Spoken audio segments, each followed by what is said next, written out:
పూజ కానీ సాత్వికమైనటువంటి విషయములను అనుష్ఠించడం కానీ అన్నీ కూడా బ్రాహ్మీ ముహూర్తంలో చేస్తారని తెల్లవారుజామున లేచి కూర్చుని చదువుకో అంటారు. ఎందుకని అంటే ఆ తెల్లవారుజామున చేసేటటువంటి ప్రయత్నంలో మనకి ఆ సూర్యుని యొక్క శక్తి బ్రహ్మగారి యొక్క శక్తిగా, బ్రహ్మగారి అనుగ్రహంగా, బ్రహ్మ ఒకటి సరస్వతి ఒకటి కాదు, బ్రహ్మ బ్రాహ్మి వాళ్ళిద్దరూ కలిసే ఉంటారు. ఆ అనుగ్రహము ఆ కాలమునందు పరిఢవిల్లి ఉంటుంది. అందుకే ఉదయకాలమునందు సూర్యబింబాన్ని ఏ రూపంగా చూస్తారు అంటే బ్రహ్మస్వరూపంగా, సృష్టికర్త స్వరూపంగా చూస్తారు.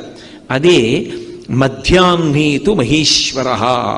మధ్యాహ్న కాలం అయిందనుకోండి, ఆయనని మహేశ్వర స్వరూపంగా చూస్తారు. మధ్యాహ్నం మహేశ్వర స్వరూపము అన్న మాటకు అర్థం ఏంటంటే ఆయన విశేషమైనటువంటి కాంతితో ఉంటాడు. అది ఎవరు